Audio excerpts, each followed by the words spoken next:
თქვენი არ ვიცი, მაგრამ მე ზოგჯერ ისეთი დესერტები მინდება, სანამ არ გავაკეთებ, მოსვენება არ მაქვს. დღეს გადავწყვიტე უგემრელესი რაფაელოს ტორტი მოვამზადო.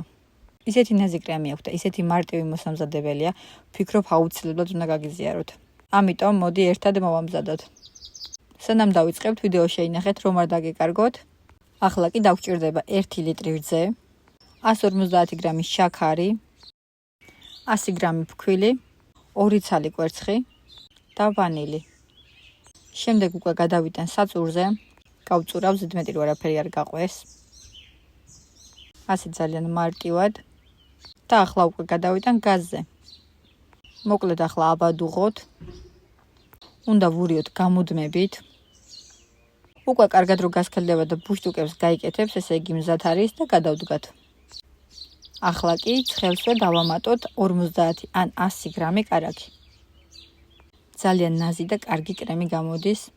მე აქვე დავუმატებ ქოქოსის ფანტელებს. ეს რა თქმა უნდა სავალდებულო არ არის, მაგრამ ასე უფრო ბევრად გემრიელი და ბევრად მდიდარი გემო აქვს.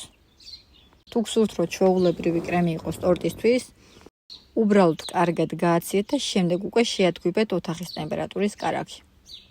ცოტა გავაციოთ ჩვენი კრემი და ახლა უკვე გადავიდეთ ბისკვიტის მომზადებაზე. პირველ რიგში დაგვჭირდება 5 ცალი კვერცხი, რა თქმა უნდა განვაცალკევებთ ცილებისგან და ჯერ გავთქვიფავთ ცილებს წიკ მარილთან ერთად.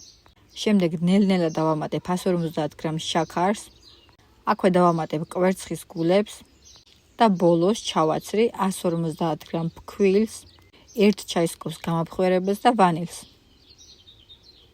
გადავურიოთ უკვე ნაზად, აქ მიქსერი უკვე აღარ გვჭირდება და შემდეგ უკვე გადავიტანოთ საცხობ ფორმაში. როგორც ხედავთ, მე ჩვეულებრივ ქვაფს ვიყენებ, არაფერი განსაკუთრებული და გამოვაცხოთ ღუმელში ზედაქვედა წვით.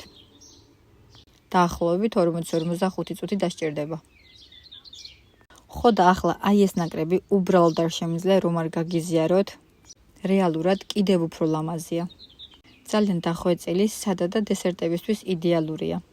თქვენ როგორ მოგწონთ, დამიწერეთ კომენტარებში, ძალიან მაინტერესებს თქვენი აზრი. ახლა უკვე გადავალ ტორტის აწყობაზე. არ ვაცდი ბისკვიტს გაციებას, მაგრამ თქვენ დააცადეთ. თან მე პირველად ვდებ ამ ულამაზეს ჭურჭელზე და მართლა ისე უხდება ამ დესერტს, თავიდან ბოლომდე მომეწონა ეს კომბინაცია. სხვათა შორის, თუ თქვენ შემნაირად მოგეწონათ ეს ნაკრები, აქვე დაგიტოვებთ ლინკს. იქ ამ ულამაზესი ჭურჭელის გარდა ძალიან ბევრი საინტერესო და საყვარელი ნივთი დაგხვდებათ. ამიტომ ჩემი რჩევა იქნება აუცილებლად გადახვიდეთ და ნახოთ. ახლა კი ჩემს უგემრელეს ტორტს დავასრულებ, რომელიც ვიზუალით არ გამოირჩევა, მაგრამ დამიჯერეთ, გემოზე ძალიან კარგია. თუ თქვენთვის ცოტათი მაინც იყო საინტერესო ვიდეო, გაუზიარეთ სხვას და დამიტოვეთ კომენტარიც. ახლა წავედი, გემრიელად მიირთვით.